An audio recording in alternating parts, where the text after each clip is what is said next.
Hello there friends, welcome back to another episode of Generation Tech. My name is Alan.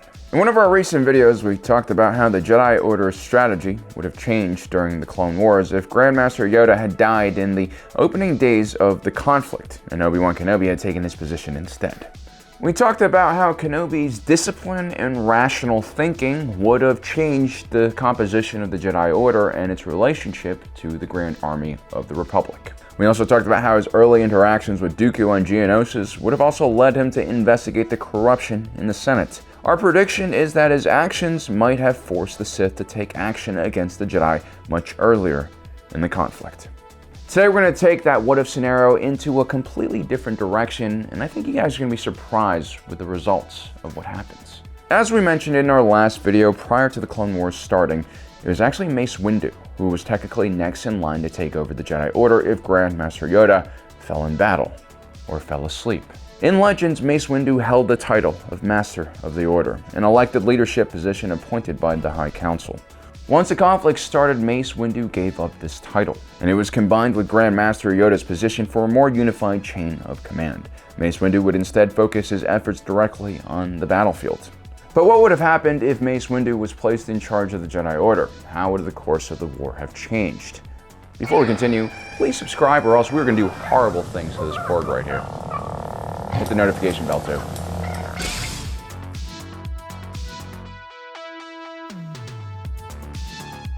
To understand Mace Windu's leadership style, we first have to understand the man. Mace Windu was a native of the world of Harun Kal, an extremely hostile jungle world covered in oceans of toxic gas caused by volcanic activity. The native Karani mostly inhabited mountaintops and plateaus that rose above the clouds. Legends say that the Karani were descendants of some ancient Jedi Knights who were stranded there during the Great Sith War. And so a good portion of the Karani were actually force sensitive, and generations of surviving in this extremely harsh jungle environment that was full of very dangerous flora that liked to eat people meant that only the strongest bloodlines, like the Windus, could survive. Despite being taken from his parents at a young age, Mace Windu was very Karani in nature. He was an extremely passionate individual and extremely powerful in the Force. As a young man, he was also full of impulsiveness and anger, a trait that surprisingly many of the greatest Jedi in history also shared.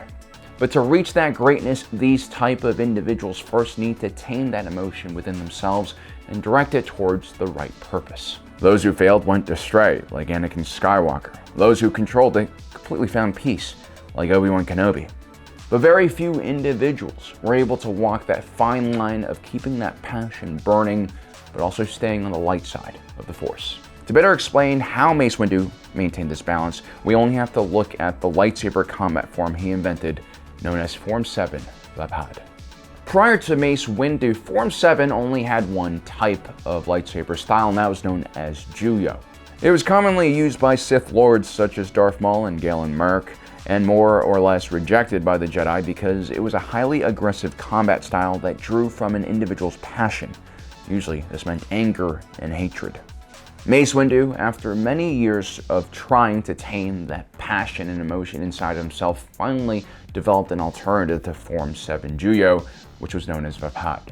Using Vapad, Mace Windu was able to channel the dark side around his body without it actually consuming him. Imagine being grounded while electricity courses around you but doesn't fry your insides.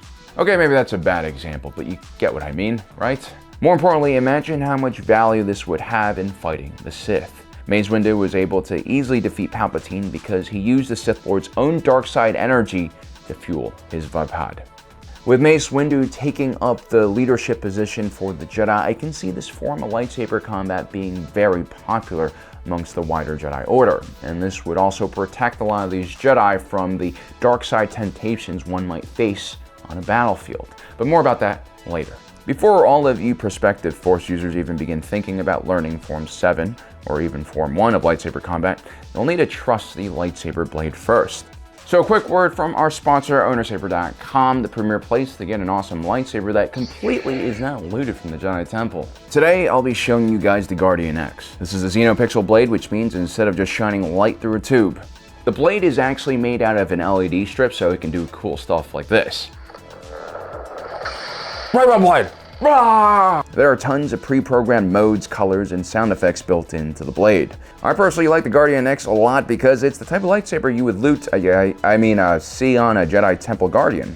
Now, because of this really clean design, this is actually one of the lighter Xenopixel lightsabers offered. It still has all those great features and the feel of a premium blade, but it's more balanced, almost like one of the dueling blades that Ownersaber.com offers. If you guys want to check out this blade, you'll get 20% off of all lightsabers right now on their site, plus an additional 10% if you use our discount code, which is MEOW, all caps. If you guys want more information, check out the description down below. Thank you for your patience. On to the rest of the video.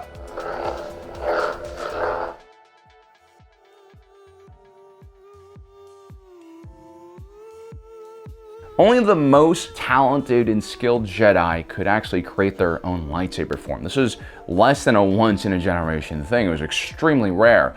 And most of the time, these individuals who did create a lightsaber form, they did it at the end of their life, and it was usually their life's work. In Mace Windu's case, he was still at his peak potential when he figured out Vapad. It took a relatively short time for him to do this. But such internal focus on lightsaber combat meant that he had to sacrifice other things. While Mace Windu was able to hammer out all of his own flaws through sheer determination and grit, he didn't devote nearly as much time on issues like geopolitics and statecraft. He also really wasn't a strong critical thinker, and he more or less fell in line with the more traditionalist Jedi view. In some ways, you could even call him an extremist. He disapproved of rogue Jedi like Qui-Gon Jinn. He never really trusted Anakin Skywalker, but that more closed-minded side of him had always been tempered by Master Yoda, who would often tease him about his strict beliefs and encourage him to be more nuanced and open-minded about the Jedi's relationship with the galaxy. Shortly after the bombing of Senator Amidala's diplomatic vessel, there was an emergency meeting in Palpatine's office about the looming Separatist crisis. Mace Windu cuts straight to the point during this conversation. You must realize there aren't enough Jedi to protect the Republic. We're keepers of the peace, not soldiers. In a way, Mace Windu wasn't all that different from Obi-Wan Kenobi in the way they approached things. They were both very rational and focused on the short term. They were humans after all, and we have much shorter lives than green little aliens. This traditionalist view that Mace Windu held that the Jedi were only peacekeepers would slowly change in the first year of the war. Mace Windu would eventually be convinced that the Jedi were here to protect innocent lives, and Count Dooku was the individual causing all of this chaos, and so he would buy into the war almost 100%. He even advocated for the assassination of Count Dooku at one point, which just shows how radical he had become. This extreme change in belief was in line with the rest of the Jedi Order, so Mace Windu wasn't being a contrarian here. Unfortunately, him and a lot of the other Jedi were easily moved by events outside of their control, like this war. This unfortunately made the Jedi Order very susceptible to Sith meddling, as they did control both sides of the war. Having someone like him lead the Jedi Order means that the Jedi will become increasingly predictable, and so Darth Sidious and Dooku will have a much easier time controlling Mace Windu's actions.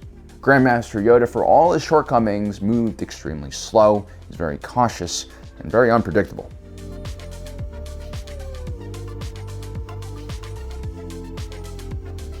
As far as initial changes that Grandmaster Mace Windu would make to the Jedi Order, he'd most likely focus on strengthening the Jedi Order internally. Instead of integrating it more closely to the clone army as Obi-Wan Kenobi would do, I believe that Mace Windu would actually start integrating Form 7, Vapad, into the basic training of many of the Jedi Knights. While in the past he would only teach his form to his close Padawans, we've seen that when needed, Mace Windu will change his mind impulsively to meet the challenges that faces him. And in this case, that challenge is the horrors of warfare. The Jedi will be facing death and destruction, and they'll need a way to guard themselves from the dark side. Vapad remains one of the best ways to do this, although the risks are quite high. Now, Mace Windu was always a really strong character. No one could really best him in a lightsaber duel. He was physically untouchable. This confidence was a boon in combat, but it also led to some weaknesses. Mace Windu would oftentimes be way too confident in his own assessment of others, and that would lead him astray. When Senator Amidala mentioned Dooku as the potential culprit behind her assassination attempt, Jedi Master Potato and Windu disagree. You know, milady, Count Dooku was once a Jedi. He couldn't assassinate anyone. It's not in his character. You see, Mace Windu had this highly idealized vision of what the Jedi were, and unfortunately, a lot of Jedi fell short of this view he had. And unfortunately, one of the biggest mistakes he would make as the leader of the Jedi Order in the first year of the Clone Wars was training all those Jedi Knights in Vapad. Many of them would fail and actually fall to the dark side. And in turn, these Jedi's Padawans and apprentices would also become corrupted. Moreover, this training would be very intensive for Mace Windu. He would have to basically be hands-on most of the time, and he would neglect his other more important duty, which was advising Chancellor Palpatine about the war. This would in turn give Palpatine more control over the war effort, and with Republic forces getting wiped out en masse and the Outer Rim cut from reinforcements, this would create more fear and lead to more support for the Military Enhancement Act, which would pass through the Senate at a much earlier stage of the war.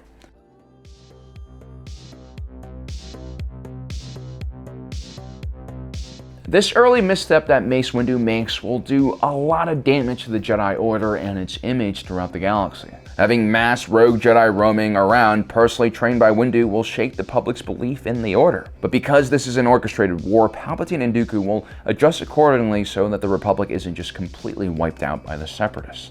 Remember, Palpatine's goal here is to take over the galaxy intact, so he'll want the infrastructure remaining, all the economic centers, and the military-industrial complex completely untouched. And with the Jedi Order self-destructing, Palpatine will most likely secretly fuel anti-Jedi protests and dissent.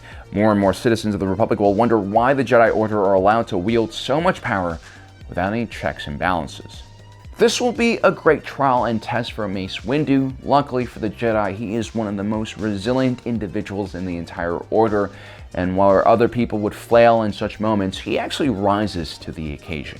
The first move that Mace Windu does is move the Jedi Order away from Coruscant. The situation on this crowded planet is no longer sustainable because of the constant attacks against the Jedi Order. Now that the Jedi are removed from the center of the galaxy, Mace Windu will have to fight a war on two fronts, one against the dark side and one against the Separatist Alliance. Naturally, the battle against the dark side is the battle that the Jedi will focus more of their attention on. And so more and more Jedi will be recalled from the front, and military leadership will be returned to the clone commanders and officers. What results will essentially be a Jedi civil war. Many of the Dark Jedi who have fallen will join Count Dooku, but many of them will also stay neutral and start their own different factions. Dark Jedi, Sith Lords, they're really never good at cooperating with each other. The Jedi Order under Mace Windu's leadership will be smaller and more hardlined, but they'll also be better trained and better equipped to fight the Sith. Although many Jedi have fallen to the dark side or have fallen in battle against the dark side, the remaining members are now all very fluent in Form 7, Vapad, and Form 2, Makasi. These guys will be trained to duel the Sith. The side effect of this all is that Order 66 won't be nearly as easy to carry out for Palpatine. Remember, in the original version of the story, the Outer Rim siege had been underway for a year. The Jedi commanders were isolated in remote parts of the galaxy surrounded by the clone troopers. Mace Windu's initial blunder by turning so many Jedi to the dark side actually saves the remaining Jedi from Order 66. Now, instead of having them isolated in far corners of the galaxy, the remaining Jedi will travel in packs hunting the Dark Jedi. They will be able to escape the clone troopers for sure. While Palpatine will still probably take over the galaxy, at least the center, and declare the rise of the Empire, many Jedi will escape and form the backbones of a resistance movement. This will mean that on day one, this new empire will have a rebellion that they have to face off against. I guess the moral of the story here is that like a weak leader isn't always going to lead to bad outcomes. No, that's probably not a good lesson to learn from this. But anyway, guys, don't forget to subscribe, hit that notification button down below so you don't miss out on the rest of our awesome content. As usual, my name is Alan, reminding you that my allegiance is to the Republic, to democracy.